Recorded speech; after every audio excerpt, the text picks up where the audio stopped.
नमस्ते, आप सुन रहे हैं रेडियो जय घोष और देख रहे हैं हमारा यूट्यूब चैनल जय घोष 107.8 FM। हम आपके साथ, मैं आपका दोस्त राधेश्याम दीक्षित और कार्यक्रम है कला यात्रा। आज हम एक ऐसी शख्सियत से आपको मिलवाने जा रहे हैं, उसके तरन्नुम को सुनाने जा रहे हैं। उसके गले से आपके सुनने के लिए वो सुर निकलेगा जो आपको आनंद और भाव विभोर करेगा, और साथ में ही कितने कमाल उन्होंने जीवन में किए, आपको प्रेरणा भी मिलेगी। और बच्चों को ये कहानी और ये जीवंत जो चरित्र है वो आप रखें तो बच्चों को उत्साह और प्रेरणा भी मिलेगी। ऐसी ही एक कमाल करने वाली विदुषी हमारे बीच में हैं, जो कि संगीत का संगम है, जो कि जीवन का संगम है, जो कि जीवन के तमाम आयामों का भी संगम है। तो ऐसे सुखद अवसर से हम आपका साक्षात कराने जा रहे हैं कला यात्रा में। तो हमारे साथ हैं आज संगीत विदुषी प्रोफेसर कमला श्रीवास्तव जी। तो बहुत बहुत स्वागत संगीत विदुषी प्रोफेसर कमला श्रीवास्तव जी आपका हमारे जय घोष के स्टूडियो में। आप तो अनोखा व्यक्तित्व हैं। आप संगीत का संगम हैं, लोक संगीत में आप हैं, शास्त्रीय संगीत में आप हैं, सुगम संगीत आपका है, रचना आपकी है, परंपरा को आप पोषित कर रही हैं, संस्कारों को आप जी रही हैं और सबको अवगत करा रही हैं, और खिलाड़ी भी आप रही हैं। हर खेल में आप बैडमिंटन, वॉलीबॉल, क्या क्या नहीं खेला आपने जी। जब मैं एलटी कर रही थी तो उसमें सब जगह हो जाती थी, तो मुझे पहला जो वो मेडल मिला है उस पर लिखा था ऑलराउंडर।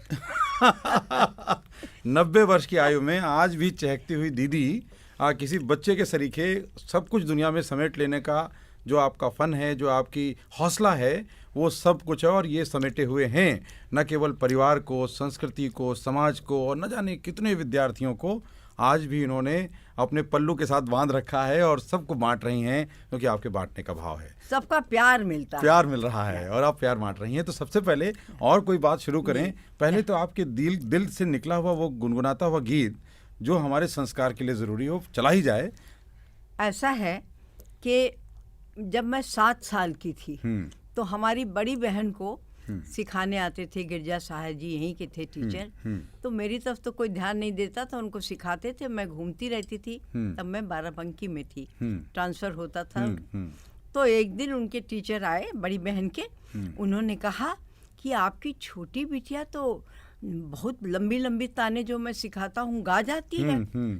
तो सुना दूँ तान जो मैं गा गई 7 साल की उम्र। बिल्कुल बिल्कुल। वो ये तान थी, पायल की झनकार बरनिया, सारे गरे सारे गरे सारे गरे सानी धाबा मापा धाबा मापा धाबा मापा धाबा मगरे सा निजा रे सारे मारे रे मापा मापा धाबा पाधा निजा दानी सानी निजा रे सारे गरे दानी धाबा नी धाबा मगरे सारे मारे मापा, पायल के झनकार। तो ये वाली तान उन्होंने मेरे पिताजी को कहा कि वो तो सुन के गा लिया। तब से पिताजी ने कहा नहीं, अब आप भी बैठेंगी क्लास में, मास्टर साहब से सीखेंगी। तब से मेरी संगीत यात्रा शुरू। क्या बात है। तो ये सुरीला जो भाव है वो माता जी के गर्भ से ही आया।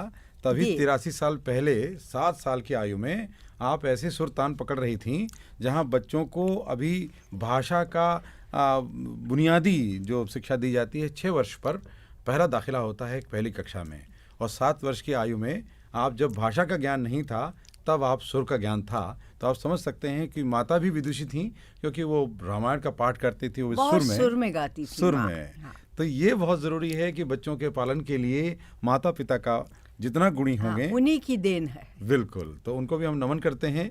और आप ये जो इसमें आती गईं, तो पहले एक मेरा आग्रह कि एक ऐसा लोकगीत आप पहले सुना ही दें, क्योंकि वो परिचय जो परंपरा से है वो आपका रिश्ता सामने आ जाए।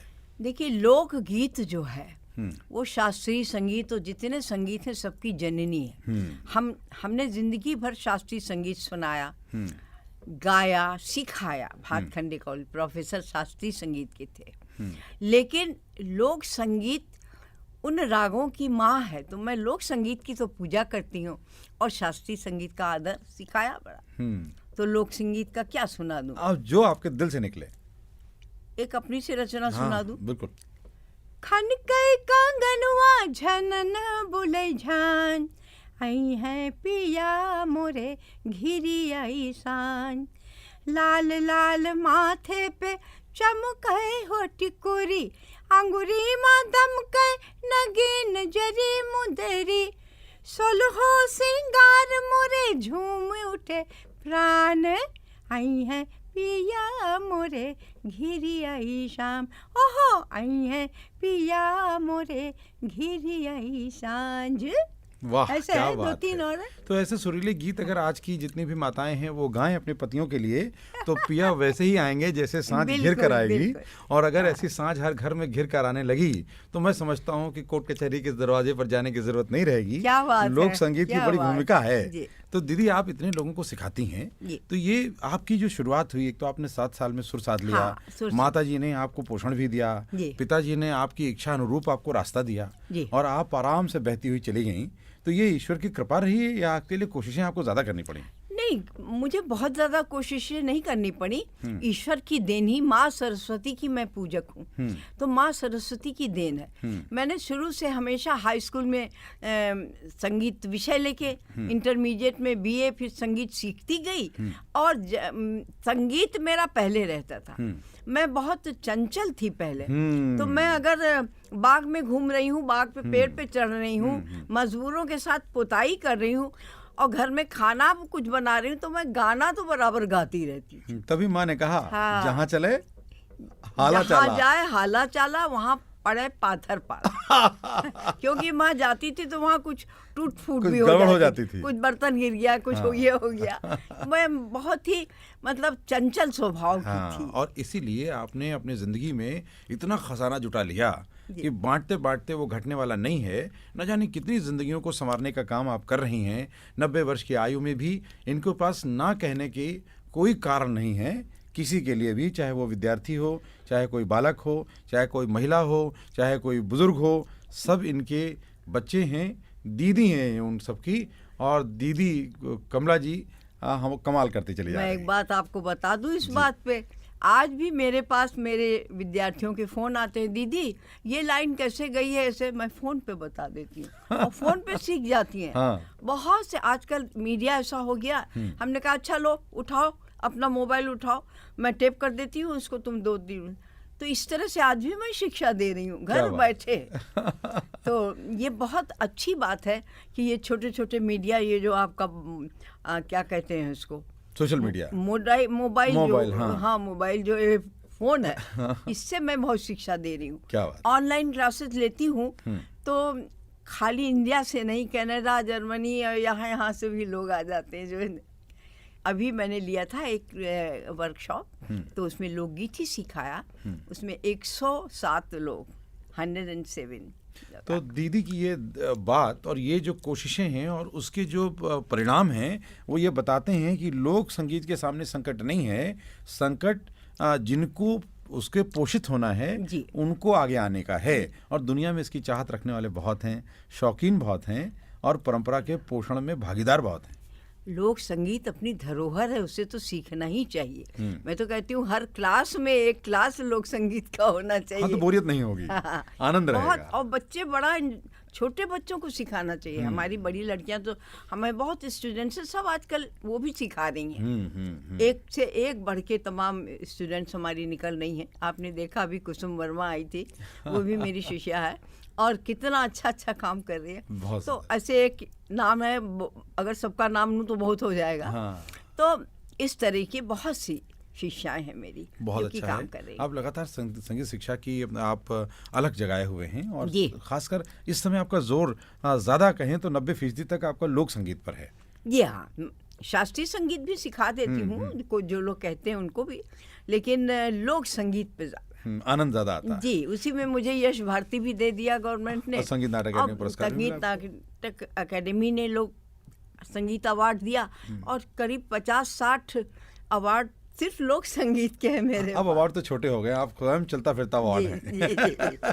जिसे आप मिले उसके लिए आप पुरस्कार हैं। और बहुत से लोग जो इनके सानिध्य में संगीत की शिक्षा लेते हैं या संगीत का साथ लेते हैं, उनकी जीवन का जो आनंद है उसको देखकर लगता है कि उन्हें वाकई कोई पुरस्कार मिला है दीदी कमला जी के रूप में, और आप निरंतर शिक्षा दे रही हैं। आज जब आप देखती हैं, चूँकि आप लखनऊ में जन्मी, मशकगंज में, जी। और बहुत मशहूर साहित्यकारों का, महान बड़े लोगों का, जिनके हुनर से लखनऊ का रिश्ता कायम है। लाला लक्ष्मण प्रसाद रोड मेरे बाबा की जी। एक सड़क चल रही है, और वो गणेश शंकर विद्यार्थी जी के वरिष्ठ सगे पत्रकार, समधी जी, पत्रकार साहित्यकार जी, हमारी सगी चाची उनकी बेटी हैं। तो परिवार तो अच्छा रहा मेरा, संभ्रांत परिवार की बेटी हूँ, लेकिन उछल कूद सारे में करती रही, इसलिए और कुछ पड़ोस में ही योगेश प्रवीण जी भी रहते थे।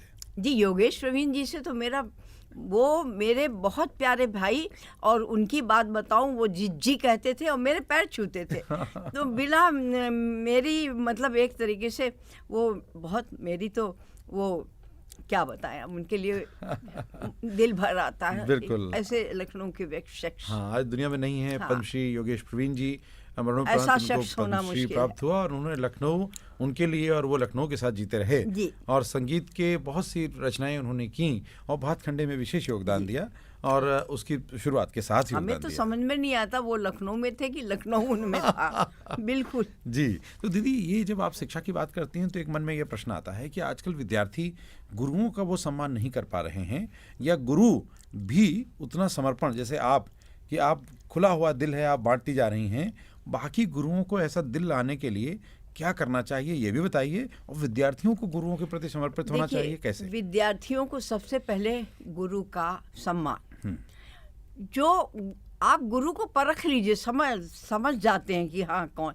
लेकिन उनका सम्मान करना उन सबसे बड़ी बात है। मैंने इतना गुरुओं का अपना सम्मान और वो किया है, और माँ सरस्वती का, मुझे लगता है गुरुओं की ही सब, ये मेरे पास कुछ नहीं है। अगर गुरु न बताए तो कुछ नहीं आएगा। गुरु की शिक्षा पहले, लेकिन वो जो गुरु बताता है उसको आप साधिए, उसका अभ्यास करिए, और कभी ये ना सोचिए कि आज गुरु ने बताया तो कल मैं मंच पे बैठ जाऊं। हाँ। इंतजार करना पड़ता है कि मैं परिपक्व हो जाऊं, तब जब गुरु कहे कि हाँ अब तुम काबिल हो इसके, मंचों पे जा सकते हो। धीरज भी बहुत जरूरी तत्व हाँ। है। अच्छा, एक और, जैसे आजकल के विद्यार्थियों में एक शिकायत आती है कि हमारे गुरु जो है भेदभाव करते हैं, या हमको थोड़ा प्रमोट कम करते हैं, विशेष को ज़्यादा करते हैं, या हमारे प्रति ध्यान नहीं होता उनका, ऐसा मन में शंका है। देखिए, हम बता दें, 5 उंगलियां पांचों बराबर नहीं होती हैं, लेकिन एक माँ जैसे अपने 6 बेटे हैं तो 6 बेटों को एक साथ प्यार, लेकिन होता है कि किसी से ज़्यादा प्यार कर लिया, लेकिन अंदर से भावना नहीं जाती है। तो विद्यार्थियों को ये नहीं सोचना चाहिए कि वो उस विद्यार्थी को ज़्यादा प्यार कर रहे हैं, मुझको कम। उसमें कुछ खूबियाँ हो कि तभी उनकी तरफ ध्यान गया। गुरु भी देखता है किसके अंदर क्या खूबी है, हुनर क्या जो है। कि भगवान देता है। वो गुरु नहीं देता, जो भगवान देता है उसको वो कहते हैं हाँ इसको बताएं तो ये ज़्यादा चला जाएगा। मेरे साथ ऐसा हुआ है। बिल्कुल ठीक बात। ऐसा हुआ है मेरे साथ में, तो बहुत बहुत चीज़ों का मुझे अनुभव है कि एक आध गुरु, लड़कियां कहती हैं दीदी तो उन्हीं को ज़्यादा करती हैं ये, तो मैं उनको सबको समझा लेती हूँ। मेरे अंदर ये शक्ति है, मैं उसको पूरा कर देती हूँ किसी न किसी तरह से। ये गुरुओं को भी आना चाहिए। बिल्कुल। और दीदी, जब हमने गुरुओं की बात की है तो मैं चाहूँगा कि आप भी अपने गुरुओं को याद करें और बताएं कि किन किन से आपने शिक्षा प्राप्त की। शास्त्रीय संगीत मैंने सीखा पद्म भूषण डॉक्टर एस.एन. रत्नाकर से। शास्त्र जो आज जिसके लिए मैं विदुषी कही जाती हूँ, संगीत शास्त्र, इसलिए मुझे लोग और वोकल सीखा नाटू साहब से, गोविंद नारायण नाटू साहब से। फिर संगीत समिति में मैंने गुणे साहब से, बड़े बड़े विद्यार्थी, doctor Mahesh Narayan Saxena, doctor U.S. कोचक, तमाम मतलब शास्त्रीय संगीत का मेरे पास खजाना है। और मैंने रेडियो में 10 साल तक गाया। अब बस ये है कि इतना ज़्यादा समय रहती थी कि एक को लेकर मैं नहीं चल पाई। शास्त्रीय संगीत को खाली लेती तो और सब बिगड़ता। लेकिन मैं सुगम संगीत में भी आज भी गाती हूँ। मैंने अभी 25 गाने तमाम पुराने कवियों के रिकॉर्ड किए हैं। वो बहुत पॉपुलर हो रहा है कवियों को। तो एक उसका गीत सुना भी दीजिए आप। सुगम संगीत। हाँ हाँ, मैं महादेवी जी को सुना दूं। हाँ हाँ हाँ। अली कहाँ संदेश भेजूं, मैं किसे संदेश भेजूं, किसे संदेश भेजूं, अली कहाँ, अली कहाँ, एक सुधि अनजान उनकी, दूसरा पहचान मन की, पुलक का उपहार दूं या अश्रुभार अशेष भेजूं। करुणा, अगर मन में आपके करुणा नहीं है तो आप गा ही नहीं सकते। बिल्कुल ठीक या है। मुझे करुणा लानी पड़ती है कि जो इतना करुणा में दीदी ने गीत लिखा, महादेवी जी की मेरी मौसी थी एक तरीके से। हाँ। जी, तो मौसी ने जो ऐसा गीत लिखा तो उनकी झड़प भी मैंने खाई है कि कमला तुमने मेरा गीत खराब कर दिया। और बाद में सुमित्रा जी उन्हीं के गीत पर कहनी, कमला तुमने इतना अच्छा गाया कि मैं रो पड़ी। क्या बात। तो ये धीरे धीरे होता है। जब मैं लड़कपन में जब मैं गाई हूँ रेडियो में बीए में, तब वो गीत खराब था, महादेव जी ने खुद कहा अभी ठीक नहीं है। उसके बाद जब गा कर नहीं बात बनी है और सुमित्रा कुमारी सिन्हा ने सुना। अभी जब सन 70 में मैंने गाया है तो उनका फ़ोन आया, कमला महादेवी जी का यही गीत कि आपने गाया और मैं रो पड़ी। तो ये सीखना सबको मैं ये बताती हूँ कि एकदम से नहीं आता, आपको अभ्यास करना और सहना पड़ेगा। महादेवी ने जो कहा तुमने मेरे गीत का सत्यानाश कर दिया, तो मुझे बड़ा अच्छा लगा। हाँ, मैंने किया होगा लड़कपन में लेकिन उसी गीत को कहा कि मैं रो पड़ी। तो ये बात सबको सीखनी चाहिए। बिल्कुल सीखनी चाहिए। पहले नहीं सोचना चाहिए कि मैं कलाकार बन गई। बिल्कुल ठीक बात। और दीदी के लड़कपन और की मैं बातें, अभी भी नहीं सोचती मैं कोई कलाकार नहीं हूँ, बस मैं दिल से गाती हूँ। बहुत सुंदर बात है। और दीदी के लड़कपन की और भी बातें करेंगे, लेकिन एक छोटा सा अंतराल। और दीदी के जीवन के बहुत से जो किस्से हैं, जीवन का हिस्से हैं, बहुत से जो इनकी उपलब्धियां हैं, वो सब मैं कहाँ से सब आप तक लाऊं, इस कोशिश में मैं हूँ। इसलिए आप बने रहिए, सुनते रहिए रेडियो जय घोष। जल्द लौटते हैं और दीदी की यात्रा को, कला की, आप तक पहुँचाते हैं।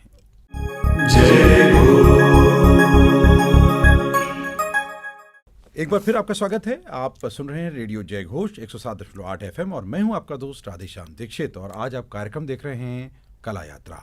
और हमारी जो मेहमान हैं संगीत विदुषी प्रोफेसर कमला श्रीवास्तव, जिनके जीवन के तमाम हिस्से परत दर परत हम खोलने की कोशिश कर रहे हैं। बात आई है लड़कपन की। लड़कपन में आप पढ़ने पहुंच गए प्रयाग। वैसे तो पिताजी की सेवा के साथ चिकित्सा में आप घूमती रहीं और पूरा उत्तर प्रदेश आपने घूमा। ट्रांसफर होता रहा और जहाँ जहाँ आप जाती रहीं, पिताजी ने क्या पाया वो अलग बात है, लेकिन आपने वहाँ का खजाना संगीत का बटोरा। मैं बताऊं, मिर्ज़ापुर, आजमगढ़, बनारस और इन सब जगहों पे मैं जब पिताजी के साथ थी तो जो चौका बर्तन वाली आती थी खाना बनाने, उनसे मैं भोजपुरी सीखती थी। और भोजपुरी सीख गई, इसीलिए मैं भोजपुरी में भी गाती हूँ, भोजपुरी में रचनाएं भी करती हूँ। मेरी गीत वाटिका जो पुस्तक है, मैं लाइन नहीं दिखाती, तो उसमें हिंदी, खड़ी बोली, भोजपुरी और अवधी में सारे संस्कार की बातें हैं। क्या बात। संस्कार जो हमारे संस्कार जो है हमारा धरोहर है, हमारे संस्कार, जन्म संस्कार, विवाह संस्कार, मृत्यु संस्कार तक के गीत हैं, वो सब मैंने लिखे। और और उसके मेरे गुरु जो थे वो पंडित राधा वल्लभ चतुर्वेदी, लोकगीत। और जो आपने कहा संस्कार के गीत, तो मृत्यु के संस्कार का गीत हो तो ये थोड़ा सोचने में अजीब सा लगता है, लेकिन हमारी जो सनातन परंपरा है उसमें प्रत्येक संस्कार उत्सव से जुड़ा हुआ है, इसलिए उसमें गीत है, क्योंकि मृत्यु भी अंतिम सत्य है और उस सत्य से साक्षात्कार सबको करना है और हम उसे उत्सव के रूप में लें, क्योंकि उससे मुक्ति मिली है। देखिए, उसमें जितने निर्गुण हैं, कबीर ने लिख दिया, कौनो ठगवा न करिया लूटल। आप सुना ही दीजिए। सुना दूं ये? और क्या। कौनो ठगवा नगरिया लूटल हो, कौनो ठगवा नगरिया लूटल हो, चंदन काठ का बनल खटोलना, तापर दुल्हन सुतल हो, कौन ठगवा नगरिया आए जमराज पलंग चढ़े बैठे, घर से नाता टूटल हो। लंबा गीत है। बहुत सुंदर, बहुत सुंदर। देखिए, ये एहसास हर वक्त रहना चाहिए, और अगर ये रहेगा तो मुमकिन है कि हमसे उस तरह की गुस्ताखियाँ ज़िंदगी में कम होंगी, और कम होंगी तो ज़िंदगी बेहतर होगी, और ज़िंदगी बेहतर हो इसलिए संगीत का साथ रखे रहिए। इसमें गुण हैं, इसलिए इसे चिकित्सा का दर्जा भी दिया गया है, और संगीत से चिकित्सा भी होती है, मन के विकार दूर होते हैं, और जितने भी आपके इंद्रियां हैं उनमें एक तालमेल बनता है। आपने ये बात कही तो एक बात और अपना सुना दूं। बहुत जी जी। सन 54 की बात है, मैं बहुत बीमार हो गई थी। मैं उस समय आर्य कन्या मिर्ज़ापुर में लेक्चरर थी, ज्योग्राफी में एमए किया था। तो मैं उस समय मैं म्यूज़िक के अलावा मैं साहित्य की तरफ भी थी और एजुकेशन में भी थी। तो एमए ज्योग्राफी में थी, तो इंटरमीडिएट को पढ़ाती थी। माँ बीमार हो गई, मैं लेटी थी, और लता जी के 2 गाने आए, लता मंगेशकर जी के। मुझे आज तक नहीं भूलता कि सारी दवाइयाँ एक तरफ, और लता जी के 2 गानों ने मुझे एकदम ठीक कर दिया। वो कभी मैं भूल ही नहीं पाती। मुखड़ा मुखड़ा सुना दें आप। मुखड़ा मुखड़ा सुना दें लता जी के गानों का। नहीं, वही जिन्होंने आपका इलाज किया। अच्छा, वो था, वो एक तो गाना वो था, भूल जा रही मेरी। कोई बात नहीं, जितना याद आएगा वो हमारा हिस्से। नहीं याद आ रहा। नहीं याद आ रहा, फिर सुनेंगे जब याद आएगा। याद आ तो दीदी, चूंकि आप इस तरह से रचती बसती गई, और केवल दीदी के साथ ही नहीं, इस शहर की सबसे मशहूर जो गायिका थीं बेगम अख्तर, वो भी जब बीमार पड़ी, जब उनके पति ने उनको मौका नहीं दिया, तो जब बीमार पड़ गई तो तमाम वैद्य फेल हो गए, तमाम इलाज हुए, और उसके बाद किसी ने कहा कि आप इनको बस गाने का मौका दे दो, ये ठीक हो जाएंगी। और जब उनको गाने का मौका मिला तो वैसे ठीक हो गई कि फिर कभी बीमार नहीं पड़ी, और वो बदस्तूर उनका सिलसिला न केवल फैज़ाबाद, लखनऊ और पूरे देश तक फैला। तो ये संगीत वाकई चिकित्सा है। मुझे भी लगता है, मैं हर समय, मेरे घर वाले कहते हैं, भाई ये तो गाती रहती है। ससुराल में बहुत कुछ सुनना पड़ता है। हाँ। तो मैं खाना बनाती थी, तब भी गाती रहती थी। तो खैर एक दिन ये एक नंद थी हमारी, बहुत प्यारी थी, उन्होंने कहा, भाभी जब खाना बनाती है और गाती है तो उसकी सुर की मिठास गानों में आ जाती है। बिल्कुल, ये बहुत महत्वपूर्ण बात है। ये कहा लोगों ने, एक मेरी नंद ने, लेकिन एक आध नंद गुस्सा भी हो जाती थी। तो जीवन में चलता है। बिल्कुल बिल्कुल। नहीं, जीवन में जैसे 5 तत्वों का संतुलन जरूरी है, तो वैसे ही कोई कंट्रोलर जरूरी है। और अगर है तो ये हमारी खुशकिस्मती है कि हमारी ज़िंदगी में ऐसे लोग हैं जो हमें बहकने से रोकते हैं, हमें फिसलने से रोकते हैं, और गिरते हुए हाथ भी पकड़ते हैं, साथ भी चलते हैं। तो दीदी, आप जब प्रयाग में थीं, आपने बहुत सारे जितनी तरह की प्रतिभा है उसका एक तरह से आपने प्रस्फुटन आपके जीवन में हुआ। तो थोड़ा हमारे श्रोताओं और दर्शकों को बताएं कि आपने खेल में कौन कौन सी प्रतिभा दिखाई, संगीत में तो थी ही आप। खेल में तो मैं जब बीए में थी, उसके पहले इंटरमीडिएट में थी, तो वॉलीबॉल और बास्केटबॉल में ओलंपिक्स 5 गुल्ले होते हैं, सब जानते हैं खेल वाले। तो उसमें हम सेलेक्ट किए गए और हम जीते। तो उसमें हम लोग, बहुत सी पार्टियां थी, एक में विनर थे, एक में रनर थे। वॉलीबॉल में हम लोग रनर्स थे और बास्केटबॉल में विनर थे। क्योंकि बास्केटबॉल में विनर थे कि मैं कूद के डाल देती थी, मैं शूटर थी। तो उस बास्केटबॉल में मेरी वजह से विन हुआ कि मैं दूर से भी, मेरी शूटिंग बहुत अच्छी थी। तो बास्केटबॉल में विनर रही, लेकिन वॉलीबॉल में हमारी टीम रनर रही। उसके अलावा हर्डल्स, लॉन्ग जंप और हाई जंप, इसमें मैं फर्स्ट आती थी। ये बहुत ज़रूरी बात है, क्योंकि ज़िंदगी में मुश्किलातें, बाधाएं बहुत सी आती हैं। एक बात यहाँ मैं और बताना चाहूँगी, एक बात जी, वो ये कि मेरी माँ और ऐसे लोग बहुत ऑर्थोडॉक्स थे। वो कहते थे, नहीं भाई बेटा, हमारे यहाँ ऐसा नहीं है कि आप स्कर्ट पहने।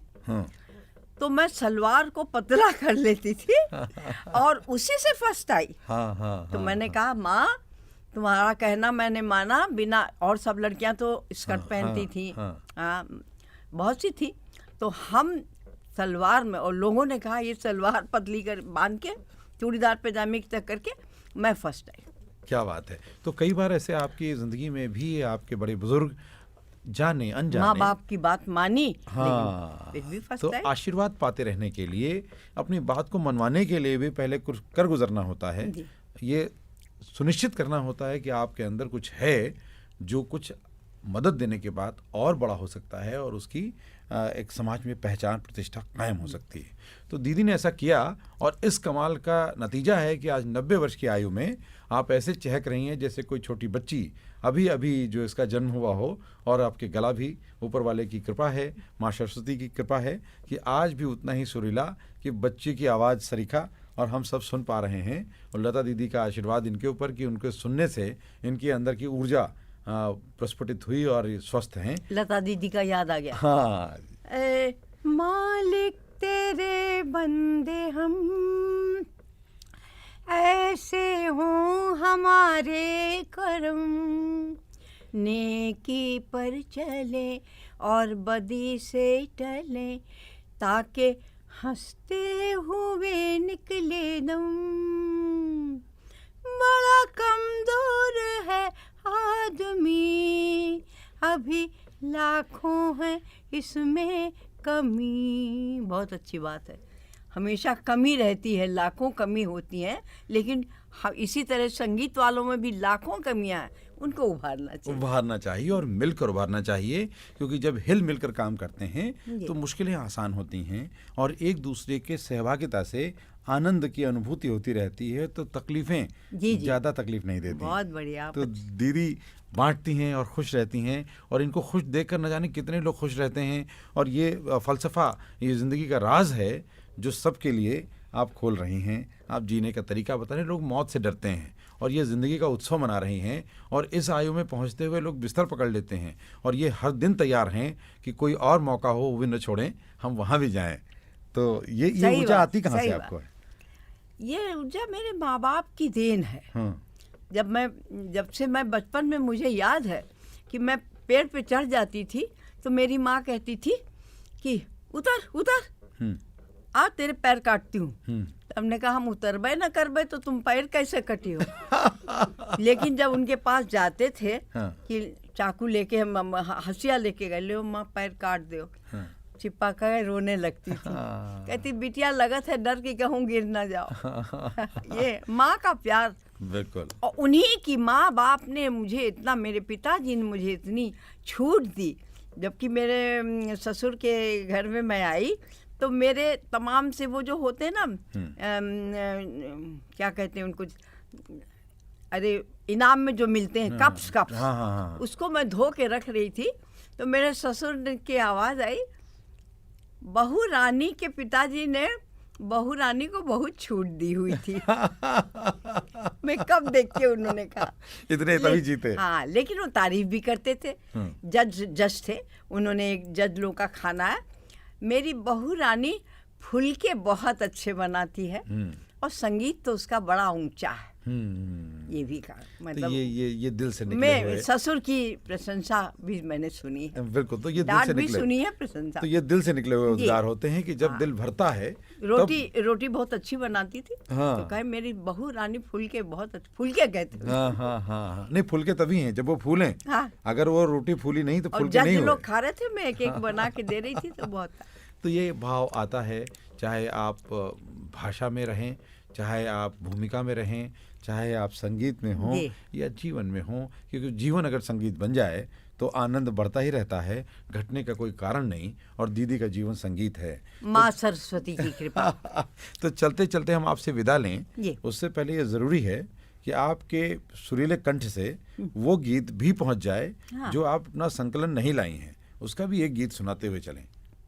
किस अवधि या अवधि में सुना दें? अवधि में सुना दें। एक सोहर है। हाँ। गंगा जी से वो मांगती है कि मुझे दे दो, मैं डूब जाऊं। गंगा जमुनवा के बीच तीवैया एक तप कर रही हो, गंगा अपनी लहर हमें देती हूँ तो मझधार डूबित हो।